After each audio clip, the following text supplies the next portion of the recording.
Left handed batsman दुनिया में बहुत सारे नहीं होते हैं। जनरली राइट हैंडेड बैट्समैन होते हैं या राइटी बैट्समैन होते हैं। लेकिन जो भी लेफ्ट हैंडेड बैट्समैन होते हैं, जब वो क्रिकेट खेलते हैं, जब वो बैटिंग करते हैं, तो बहुत ही कमाल लगता है, बहुत ही खूबसूरत लगता है। तो वैसा ही एक बल्लेबाज इंडियन टीम में आ चुका है। राइजिंग सुपरस्टार, फ्यूचर का सुपरस्टार यशस्वी जायसवाल, और आज हम उसके बारे में बात करेंगे। हेलो गाइस, मैं हूं विकल्प।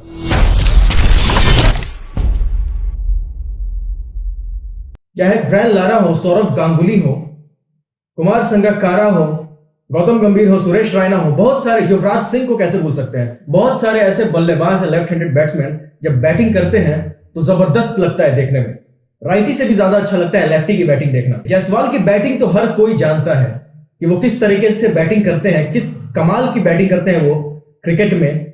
आईपीएल की बात हो, लिस्ट ए की बात हो, फर्स्ट क्लास की बात हो, या फिर इंडियन क्रिकेट टीम की बात हो, लेकिन उसके पीछे की कहानी, वो किस तरीके से मेहनत करके इंडियन टीम में अपनी जगह बनाए हैं, बहुत कम लोग उस कहानी को जानते होंगे। एक इंस्पायरिंग स्टोरी, यशस्वी जायसवाल, जो कि यूपी के एक छोटी सी जगह बदोई से आते हैं। उनके पिता की एक छोटी सी दुकान है। फाइनेंशियल कंडीशन कुछ खास नहीं थी। जहां इंडिया में क्रिकेट के लिए की दीवानगी सबको पता है, हर बच्चा बड़े होकर क्रिकेटर बनना चाहता है। जायसवाल भी बड़े होकर क्रिकेटर बनना चाहते थे।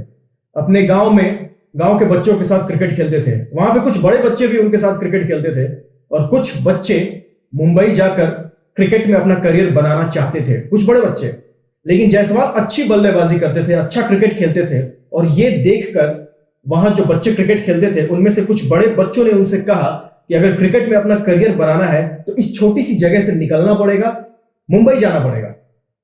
फिर जायसवाल ने सोचा कि वो मुंबई जाएंगे क्रिकेट में अपना करियर बनाने के लिए। उन्होंने अपने पिता से बात की, पिता राजी हो गए। हालांकि फाइनेंशियल कंडीशन वीक थी, कमजोर थी, लेकिन पिता राजी हो गए और जैसे तैसे मुंबई उन्हें भेजा, और मुंबई में उनके रहने का इंतजाम किया। एक दूध की डेयरी पर रहने का इंतजाम किया। वहां पर वो एज अ सर्वेंट काम करते थे, पानी उबालना, चाय बनाना, कस्टमर्स को देखना, एज अ सर्वेंट काम करते थे, और क्रिकेट की प्रैक्टिस करते थे आजाद मैदान पर जाकर। स्ट्रगल उनकी शुरू थी क्रिकेट की लाइफ की, और वहीं पर डेयरी पर सो भी जाते थे। जैसे जैसे आगे बढ़ता गया समय, वो क्रिकेट पे ध्यान लगाने लगे, कंसंट्रेट करने लगे और क्रिकेट खेलने लगे। उनका ध्यान डेयरी पर से हटने लगा, और डेयरी पर काम करने के उन्हें पैसे भी मिलते थे, तो उनका गुजारा हो जाता था। लेकिन जैसे जैसे जिंदगी आगे बढ़ी, उनका क्रिकेट पे ध्यान लगने लगा, फोकस क्रिकेट पे रहने लगा, तो डेयरी पे काम करने की आदत उनकी जाने लगी। और एक दिन जब वो प्रैक्टिस करके शाम को लौट रहे थे, तो डेयरी के मालिक ने उनका सारा सामान बाहर रख दिया था। और वो जब आए तो देखे अपना सारा सामान बाहर सड़क पर। मालिक ने कहा डेयरी के कि अब मैं तुम्हें नहीं रख सकता, क्योंकि तुम यहां पर कोई काम नहीं कर रहे हो। उसके बाद उन्होंने अपने कोच को फोन किया, पप्पू सर को फोन किया, अपने पिता को फोन नहीं किया, अपने घर पे फोन नहीं किया, क्योंकि वो उन्हें परेशान नहीं करना चाहते थे। उन्होंने अपने कोच को फोन किया। पप्पू सर ने जायसवाल को कहा कि आजाद मैदान पर एक मैच है, अगर तुम उसमें रन बनाओगे तो तुम्हें अपना एक टेंट मिलेगा मैदान पर रहने के लिए। यह बात सुनकर यशस्वी जायसवाल बहुत खुश हुए कि उनका खुद का टेंट होगा, वो टेंट में रहेंगे। लेकिन टेंट में रहना, यह कहना बहुत आसान है, एक्चुअल में टेंट में रहना बहुत मुश्किल है। जब बारिश होती है, जब गर्मी होती है, तो रहना बहुत मुश्किल होता है। और मुंबई की बारिश सबको पता है, घुटने घुटने तक मैदान भर जाता था। जहां जहां सूखा एरिया होता था, वहां वहां वो टेंट लगाकर रहते थे।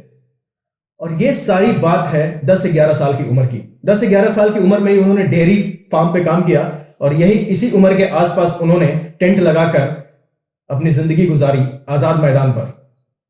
उनका स्ट्रगल शुरू था, और डेयरी फार्म पर काम छूटने के बाद उनके पास पैसे भी नहीं थे अपनी जिंदगी गुजारने के लिए। तो उन्होंने सोचा कि क्या करें, क्योंकि प्रैक्टिस करते थे। जब वो प्रैक्टिस के बाद से जब लौटते थे टेंट में, तो उन्हें पता नहीं होता था कि शाम को खाएंगे क्या। तो फिर उन्होंने पानी पूरी बेचनी शुरू की। दिन में प्रैक्टिस करते, शाम को पानी पूरी बेचते। पानी पूरी बेच के उनकी कमाई होने लगी, उनका गुजारा होने लगा। एक लंबी स्ट्रगल, 3 साल की स्ट्रगल चलने लगी। लगातार स्ट्रगल के बाद मतलब निराश हो चुके थे, कुछ हो नहीं रहा था क्रिकेट में। लेकिन फिर एक फरिश्ता आया उनकी जिंदगी में, जिसका नाम था ज्वाला सिंह। क्रिकेट एकेडमी चलाते थे मुंबई में। उन्होंने जायसवाल को बैटिंग करते देखा। उन्होंने पता किया ये लड़का कौन है, इतनी कमाल की बैटिंग करता है। तो पता चला ये लड़का है यशस्वी जायसवाल, जो कि आजाद मैदान में ही मैच के बाद टेंट में रहता है। फिर उन्होंने उनसे बात की, उनके पिता से बात की, और उनके रहने का, खाने का इंतजाम किया। और बोला सिर्फ क्रिकेट पे फोकस करने को। उसके बाद यशस्वी जायसवाल पीछे मुड़कर नहीं देखे। उसके बाद उन्होंने सिर्फ क्रिकेट पे फोकस किया, क्योंकि खाने पीने रहने का इंतजाम हो चुका था। फिर अंडर 16 खेला उन्होंने, अंडर 16 में उनकी सिलेक्शन हुई। अंडर 17 17 साल की उम्र में वो इकलौते बल्लेबाज बने दुनिया के जिन्होंने डबल सेंचुरी लगाई, यंगेस्ट बैट्समैन। फिर उनकी सिलेक्शन हुई अंडर 19 में। अंडर 19 वर्ल्ड कप में उन्होंने भर भर कर रन बनाए, 400 रन बनाए 6 मैचेस में, 5 हाफ सेंचुरीज थी उसमें। उसके बाद से उनकी जिंदगी पूरी तरीके से बदल गई। राजस्थान रॉयल्स की टीम ने आईपीएल में उन्हें 2.5 करोड़ में खरीदा। 2.5 करोड़ एक बहुत बड़ा अमाउंट, जिस लड़के के पास पैसे नहीं थे 2.5 करोड़ अमाउंट में खरीदा। पहले सीजन में उन्हें मौका नहीं मिला, लेकिन दूसरे सीजन में आईपीएल 2023 में उन्हें मौका मिला और उनके पार्टनर थे जॉस बटलर। ओपनिंग करते थे राजस्थान के लिए जायसवाल और बटलर। 2023 आईपीएल में जॉस बटलर एक ऐसे खिलाड़ी हैं, इंग्लैंड के वर्ल्ड कप विनिंग टीम के कैप्टन, जो हर कोई उन्हें अपनी T20 टीम में रखना चाहेगा। जॉस बटलर कमाल की बल्लेबाजी करते हैं, लेकिन इस बार आईपीएल में जॉस द बॉस, जिन्हें जॉस द बॉस कहा जाता है, वो एम्प्लॉय बन के रह गए और बॉस बन गए जायसवाल, यशस्वी जायसवाल। उसके बाद से अगर डोमेस्टिक क्रिकेट की बात करें तो डोमेस्टिक क्रिकेट में यशस्वी जायसवाल ने लिस्ट ए में 54 की औसत से रन बनाए, 54 की एवरेज से रन बनाए, जिसमें 5 शतक शामिल हैं, और फर्स्ट क्लास में 84 की एवरेज से रन बनाए, जिसमें 10 शतक शामिल हैं। और उसके बाद से इस परफॉर्मेंस की बदौलत उनकी जिंदगी बदली और आया द डी डे, यानी कि इंडियन क्रिकेट टीम में सिलेक्शन, रोहित शर्मा के अंडर खेलने का मौका।